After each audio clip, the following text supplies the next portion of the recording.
পায়ে ধরি পায়ে ধরি শান্তিপূর্ণ পরিবেশ বজায় থাকুক, সেজন্য তো আপনার সহযোগিতা প্রয়োজন। অবশ্যই একটা জিনিস না না না না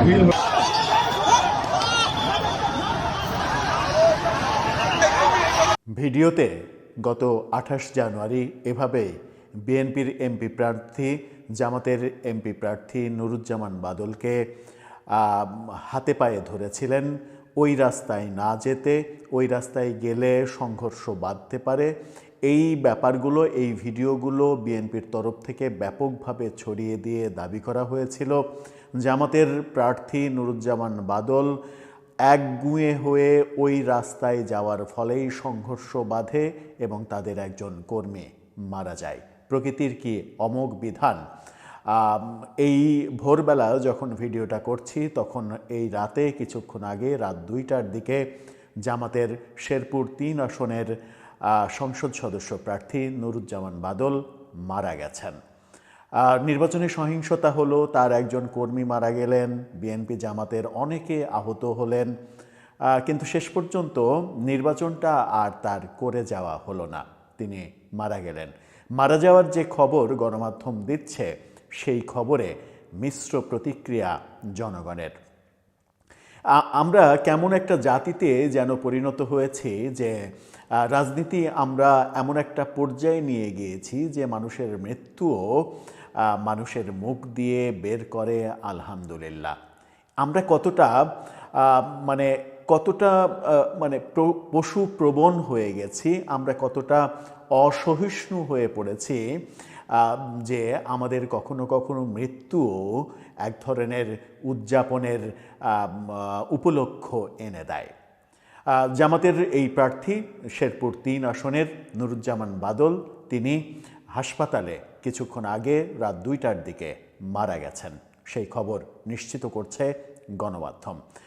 চলুন একটু বুঝে দেখি কিভাবে তিনি মারা গেলেন, হঠাৎ করে তিনি মারা গেলেন কেন, এই মারা যাওয়ার ফলে শেরপুর 3 আসনের নির্বাচনের কি হবে।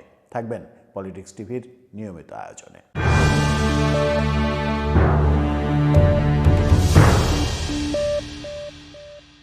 দর্শক, বলছিলাম শেরপুর 3 আসনের নির্বাচনের কি হবে। প্রার্থী মারা গেলেন, জামাতের প্রার্থী মারা গেলেন।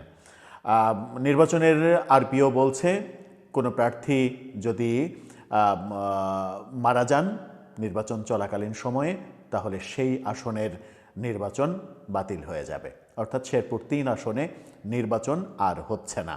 বাকি 299টা আসনে নির্বাচন হলেও শেরপুর 3 আসনে নির্বাচন হচ্ছে না, সেখানে আবার পুনর্তফসিল হতে হবে। কিভাবে তিনি মারা গেলেন, এই মারা যাওয়ার তথ্যটা নিশ্চিত করছে দৈনিক কালের কণ্ঠ। কালের কণ্ঠের শিরোনামটা দেখে নিন। সেখানে বলছে শেরপুর 3 আসনের জামাতের প্রার্থী বাদল মারা গেছেন। এটা এই রাতের একটা বড় ব্রেকিং নিউজ তো বটেই, এবং জামাতের জন্য অন্যতম একটা বড় ধাক্কা। গত 28 তারিখেই তারা ওই আসনে বিএনপি জামাত সংঘাতের ফলে তাদের একজন কর্মী হারিয়েছে, স্থানীয় ইউনিয়ন জামাতের সেক্রেটারিকে হারিয়েছে তারা। বিএনপির অনেকেই আহত হয়েছেন, বিএনপির একজনকে উন্নত চিকিৎসার জন্য ঢাকায় নিয়ে আসা হয়েছে। ঠুনকো ঘটনাকে কেন্দ্র করে চেয়ারে বসা উপজেলা প্রশাসনের আয়োজিত ইস্তেহার নিয়ে কথা বলা, ইস্তেহার পাঠের অনুষ্ঠানে চেয়ারে কে আগে বসছে, কে পরে বসছে, কে চেয়ারে জায়গা পাচ্ছে না, এরকম ব্যাপারটাকে কেন্দ্র করে সংঘর্ষ তৈরি হয় এবং সেই সংঘর্ষে এক পর্যায়ে যখন মাঠ থেকে বাইরে রাস্তায় চলে আসে, বিএনপি একটা মোড়ে শেল্টার নেয়, জামাতের লোকজন আর একটা জায়গায় থাকে। জামাতের নেতা এই নুরুজ্জামান বাদল, তাকে সহ সবাইকে আর্মি, ইওনো, পুলিশ সবাই মিলে নিবৃত্ত করার চেষ্টা করে, কিন্তু এই নুরুজ্জামান বাদলকে সেদিন দেখা গেছে নাছোড়বান্দা, তিনি এই রাস্তা দিয়েই যাবেন। বারবার তাকে বোঝানো হয়েছে, ডিসি পর্যন্ত ফোন দিয়েছেন যে আপনি ওই রাস্তায় যায়েন না, বিকল্প রাস্তায় যান, ওই রাস্তায় গেলে সংঘর্ষ হবে, বাজে পরিস্থিতির সৃষ্টি হবে। কিন্তু তিনি অনেকটা এক গুয়ে হয়ে জেদের বসে সেই রাস্তায় যাওয়ার ফলে ফলে সংঘর্ষ বাধে এবং একজনের মৃত্যুর ঘটনা ঘটে, এরকম তথ্য, এরকম দাবি বিএনপির পক্ষ থেকে করতে দেখেছি আমরা।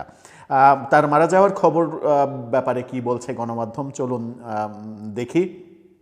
শেরপুর ৩ শ্রীবর্দী ঝিনাইগাতি আসনের জামাতে ইসলামের সংসদ সদস্য প্রার্থী জেলা জামাতের সেক্রেটারি মোহাম্মদ নুরুজ্জামান বাদল আর নেই।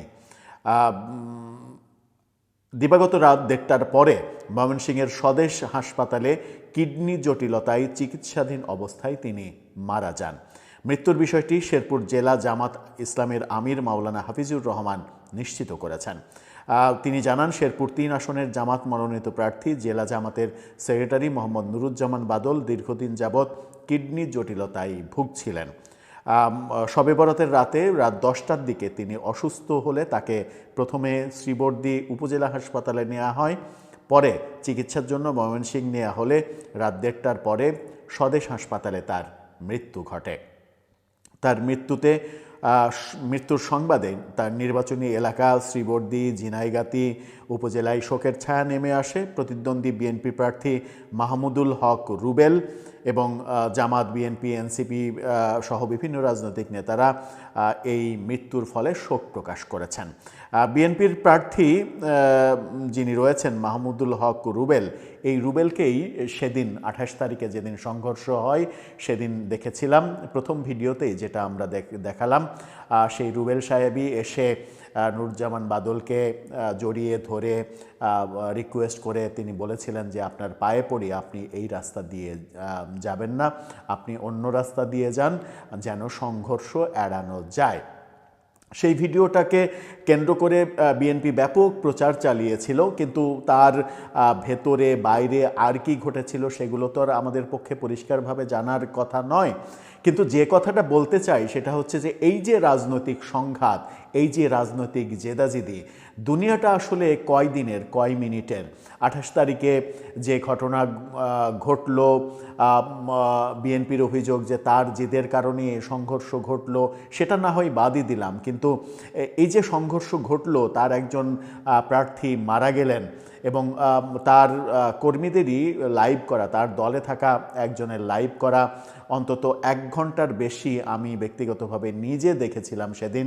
সেই লাইভটা ইওনো, আর্মি, পুলিশের ওসি, ডিসি ফোন করে সকলেই তাকে নিবৃত্ত করার চেষ্টা করেছেন এবং তাকে দেখেছি আমরা প্রচণ্ড জিদি, বলছেন তারা মারলে মারুক, আমি ওই রাস্তা দিয়েই যাব। এই যে ব্যাপারগুলো, রাজনীতির এই যা জিদ, এই জিদটা, দুনিয়ার এই জিদ আদতে কত দিনের, কত সময়ের, কত ঘন্টার, কত মিনিটের, কত সেকেন্ডের, সেই প্রশ্নের উত্তর বোধহয় দিয়ে গেল এই মৃত্যু। কারণ আমাদের জীবনটা খুবই ক্ষণিক সময়ের জন্য। এই জীবনে আমরা না বুঝে না জেনে জিদের বশে কত কিছুই না করি। এই যে মৃত্যুর খবর, কালের কণ্ঠের যে খবর থেকে আপনাদেরকে পড়ালাম, সেই কালের কণ্ঠের নিউজের কমেন্টসে আপনি যান, মিশ্র কমেন্টস, অসংখ্য কমেন্টস দেখবেন যে লোকজন আলহামদুলিল্লাহ কমেন্টস করছে। এই সভ্যতার মাঝেও আমরা বাস করছি। একজনের মৃত্যুতে অন্যজন আলহামদুলিল্লাহ বলছে, কিন্তু যারা এই আলহামদুলিল্লাহ বলছেন, শুধু কি তাদেরকে আপনি একপাক্ষিকভাবে দোষ দিতে পারবেন? তাদেরকেও মারা গেলেও তো প্রতিপক্ষ আলহামদুলিল্লাহ বলছে কিংবা এই ধরনের কর্মকাণ্ড করছে। এই অসহনীয় বাংলাদেশ থেকে আমরা কবে মুক্তি পাব? কবে আমরা একটা সহনশীল, কবে আমরা একটা ইনক্লুসিভ রাজনৈতিক পরিবেশ তৈরি করতে পারব, যেখানে সমস্ত রাজনৈতিক দল এক হয়ে কাজ করবে, তারা প্রতিযোগিতা করবে, প্রতিদ্বন্দ্বী হবে, সবই ঠিক আছে, কিন্তু এমন কোনো প্রতিদ্বন্দ্বিতা তাদের মধ্যে থাকবে না যে প্রতিদ্বন্দ্বিতার সংজ্ঞা এমন দাঁড়ায় যে ওকে মেরে হলেও আমাকে জিততে হবে, আমাকে সামনে এগোতে হবে। দর্শক, এই মৃত্যু অবশ্যই কাম্য নয়, এই মৃত্যু দুঃখজনক। যদিও এটা অস্বাভাবিক মৃত্যু না, এটা তার মৃত্যু ছিল, তিনি অসুস্থ ছিলেন, তিনি মারা গেছেন। যার ফলে হলো কি, সেটা হচ্ছে যে এই শেরপুর ৩ আসনে এখানে আর নির্বাচন হবে না, এই তফসিলে পুনর্তফসিল হবে। সেখানকার নির্বাচনী উৎসব থেমে গেল এই একটা মৃত্যুর মাধ্যমে। তার আগে আরেকটা মৃত্যু হয়েছে, সেই মৃত্যুই বোধহয় একটা সিগন্যাল দিয়েছিল যে এখানে নির্বাচন হবে না। আমরা চাই না যে বাংলাদেশের আর কোনো আসনে এরকম কোনো ঘটনা ঘটুক, যদিও টিআইবির প্রতিবেদনে দেখছি এ পর্যন্ত নির্বাচনী সংঘাতে 15 জনের মৃত্যুর ঘটনা ঘটেছে, কিন্তু বাংলাদেশ সরকার বলছে সেই সংখ্যা 5 জন। দর্শক, আপনার মতামত জানিয়ে লিখতে পারেন আমাদের কমেন্ট বক্সে।